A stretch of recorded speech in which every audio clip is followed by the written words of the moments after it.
Caríssimos irmãos, hoje nos reunimos para celebrar a Santa Missa em sufrágio pela alma do Papa Emérito Bento XVI. Joseph Aloysius Ratzinger nasceu no Sábado Santo, 16 de abril de 1927, em Marktil, Baviera. O terceiro filho de Maria Rieger e Joseph Ratzinger. Foi batizado no mesmo dia de seu nascimento. Os seus dois irmãos mais velhos foram Maria, falecida em 1991, e Georg, falecido em 2020, a quem ele foi muito ligado até o fim, tanto que a sua última viagem foi justamente para visitar o irmão moribundo. Em 1939, ele ingressou no seminário de Traunstein, que fechou em 1942. Foi forçado a entrar na juventude hitlerista para não receber multas, mas graças a um professor de matemática, conseguiu não comparecer às reuniões. Aos 16 anos, foi convidado para o exército alemão, de onde desertou nas últimas semanas da guerra, sem nunca ter participado de nenhuma batalha.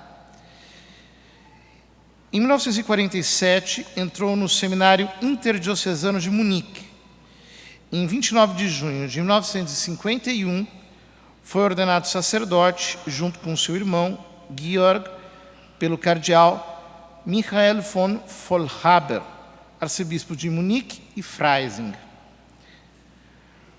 Logo após a ordenação, ele começou a se dedicar à teologia. Leitor ávido, dotado de um intelecto perspicaz, culto, amante do silêncio, da reflexão, Ratzinger foi se projetando no cenário intelectual até tomar parte nos grandes debates teológicos do seu tempo, em pé de igualdade com os mais renomados autores em teologia. Qual era o clima teológico anterior ao Concílio Vaticano II?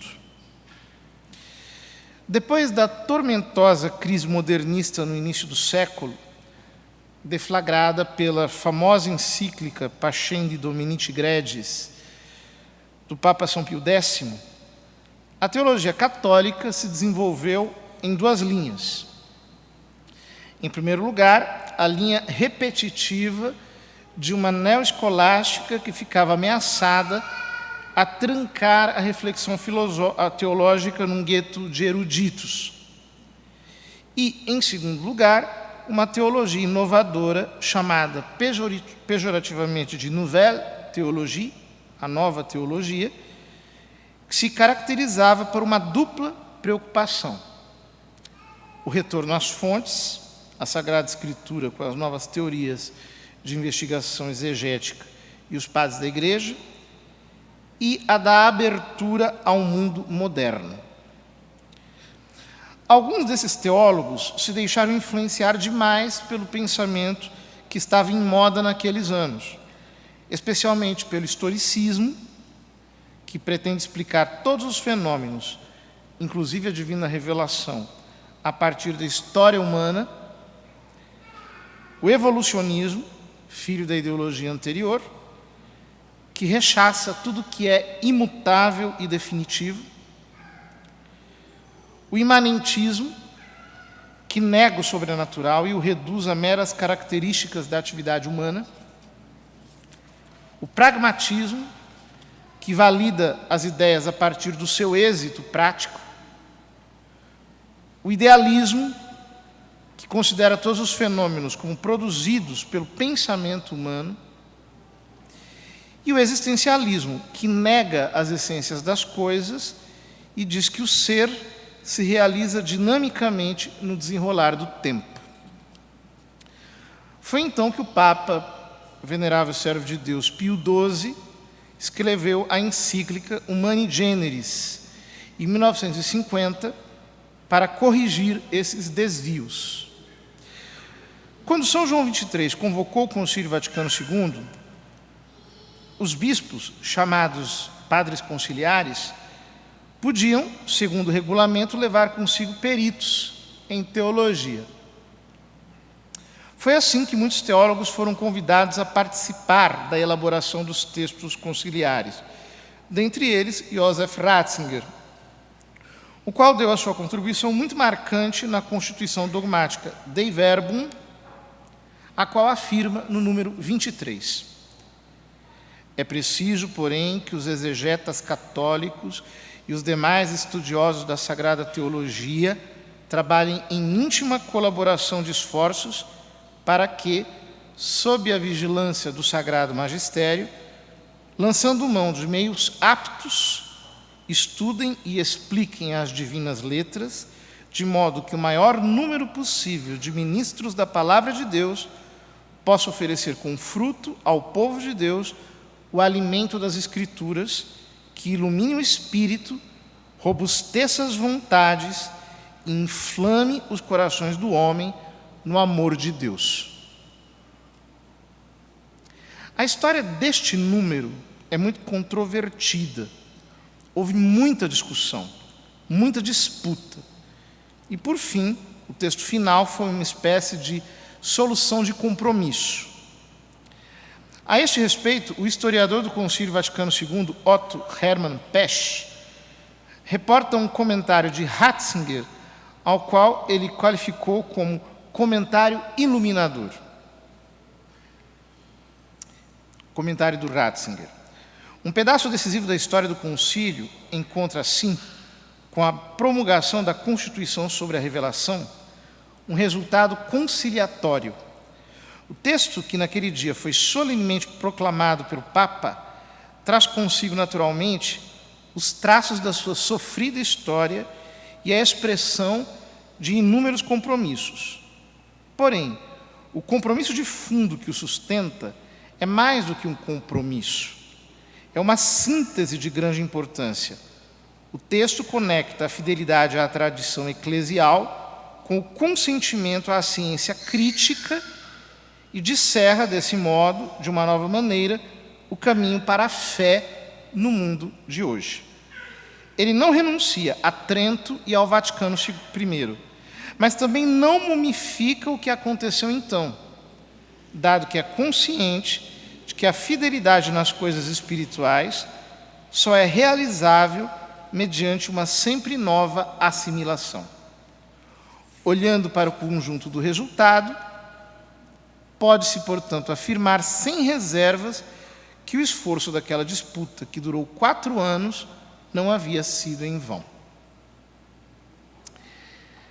É aqui que nós encontramos em Ratzinger uma espécie de superação daquelas 2 linhas mencionadas anteriormente. Com a sua genialidade, ele levou a cabo a missão de transcendê-las, unindo a fidelidade à tradição às exigências de uma nova assimilação do seu conteúdo. Contudo, terminado o Concílio Vaticano II, como diz o Evangelho, o reino dos céus é como um homem que semeou boa semente em seu campo, mas enquanto todos dormiam, veio o seu inimigo e semeou o joio no meio do trigo e se foi. Descontentes com o resultado do evento conciliar, muitos dos mesmos autores, antes censurados por Pio XII, tentaram uma interpretação disruptiva que usava o concílio como desculpa para a fundação de uma nova religião, em descontinuidade com a Igreja Católica de todos os tempos. Arguto e sensível, Ratzinger percebeu que havia 2 grandes modos de rejeição ao Concílio Vaticano II. De um lado, o tradicionalismo radical, que pretendia ignorar completamente o concílio pela via da rejeição, e de outro, o progressismo radical, que negava o concílio pela via da desconsideração dos seus textos, em nome de um alegado espírito do concílio. Tais interpretações destoavam completamente das intenções dos padres conciliares, que eram todos bispos ortodoxos, piedosos, retos, sem nenhuma intenção iconoclasta.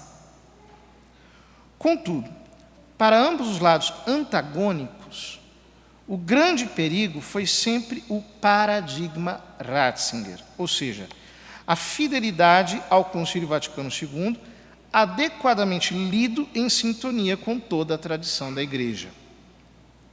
Os próprios ultraprogressistas preferem os tradicionalistas, especialmente aqueles que se excluem da estrutura do corpo eclesial, do que aqueles que eles chamam inadequadamente de restauracionistas ou conservadores, pois eles representam o justo meio que difere tanto do defeito quanto do excesso.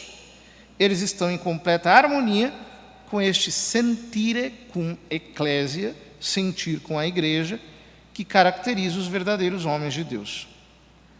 Exatamente por esse motivo, São João Paulo II e Bento XVI foram hostilizados grandemente pela mídia internacional. O primeiro, dado o seu caráter enormemente carismático, pouco sofreu com essa tentativa de destruição biográfica. Mas Bento XVI, pelo seu caráter tímido, inibido, foi literalmente moído por essa máquina de triturar reputações chamada mídia. Muitos dos teólogos censurados durante o tempo em que Ratzinger foi prefeito da Congregação para a Doutrina da Fé, até hoje posam de vítimas, ainda que a punição que eles receberam tenha sido um leve e temporário silenciamento ou um pedido de retificação de certos posicionamentos errôneos. Por exemplo, houve teólogos que tentaram aplicar a luta de classes marxista à eclesiologia, jogando o povo contra o clero. Outros relativizaram Jesus Cristo como Salvador e quiseram encontrar vias de salvação alternativas e equivalentes em outras religiões, à margem da divina revelação.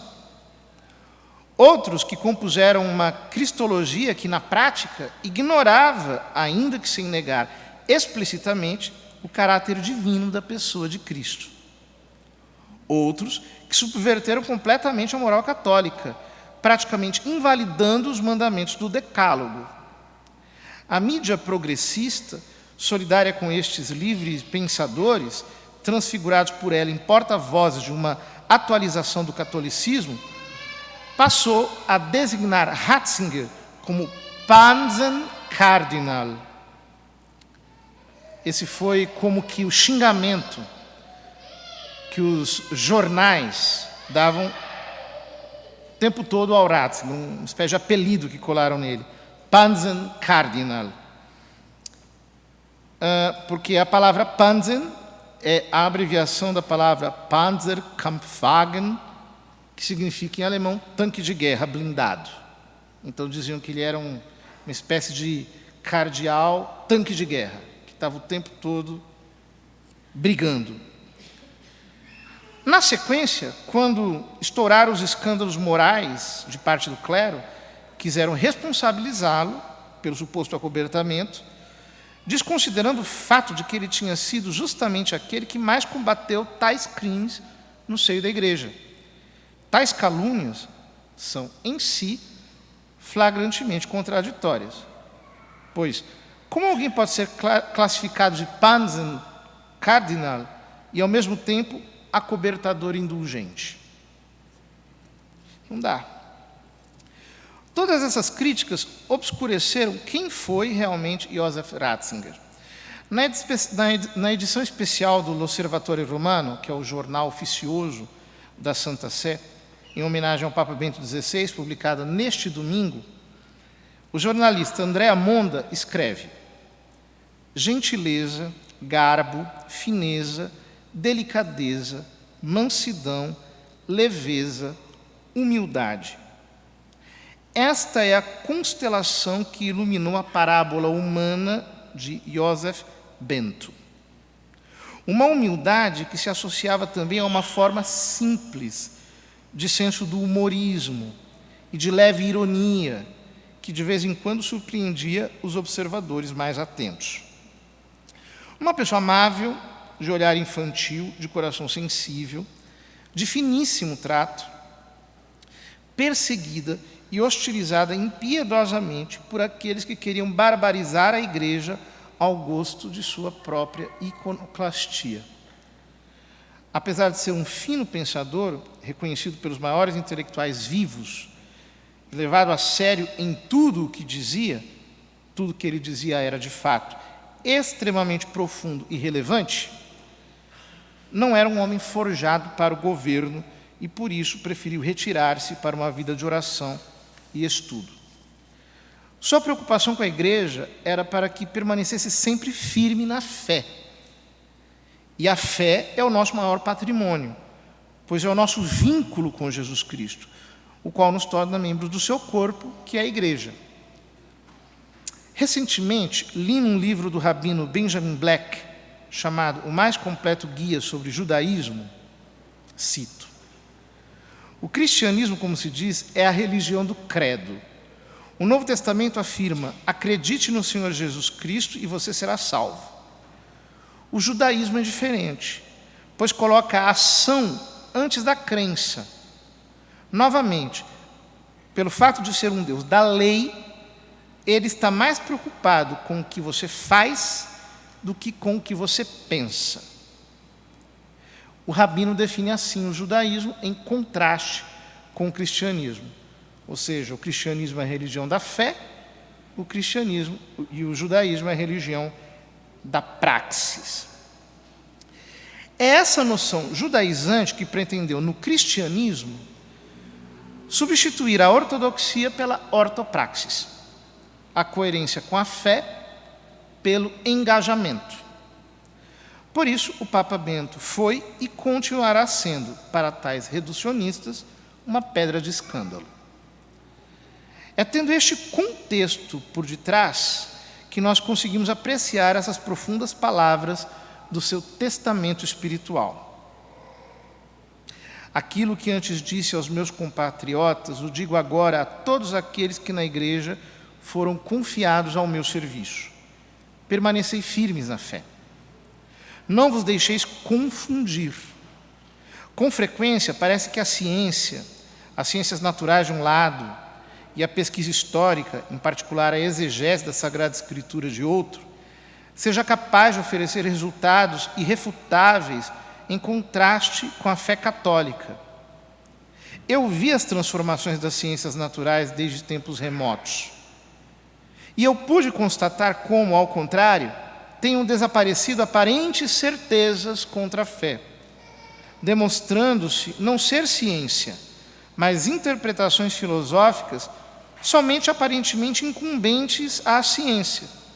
Assim como, por outro lado, é no diálogo com as ciências naturais que também a fé aprendeu a compreender melhor o limite do alcance de suas afirmações e, portanto, a sua especificidade. São pelo menos 60 anos que acompanham o caminho da teologia, em especial das ciências bíblicas. E com o subseguir-se das várias gerações, vi ruir teses que pareciam inabaláveis, demonstrando-se serem simples hipóteses. A geração liberal, Harnack, Uliher, etc. A geração existencialista, Bultmann. A geração marxista. Vi e vejo como, do emaranhado das hipóteses, tem emergido e emerja novamente a razoabilidade da fé. Jesus Cristo é realmente o caminho, a verdade e a vida. E a igreja, com todas as suas insuficiências, é realmente o seu corpo. Termina aqui a citação do Testamento Espiritual do Papa Bento XVI. Se o grão de trigo não cai na terra e morre, não produz fruto. Mas, se morre, produz fruto. Se, como afirmava Augusto Comte, a vida dos vivos é regida pelos filósofos mortos, tenho a plena certeza de que a fecundidade do pensamento do Papa Bento XVI produzirá abundantes frutos na vida da Igreja e mostrará aos tempos futuros que, longe de ser uma ruptura com a tradição anterior, o Concílio Vaticano II brota justamente desta santíssima fonte e apenas a partir dela pode ser adequadamente entendido e apreciado. Que que o bom Deus receba no céu a alma do nosso querido Papa Emérito Bento XVI. Amém.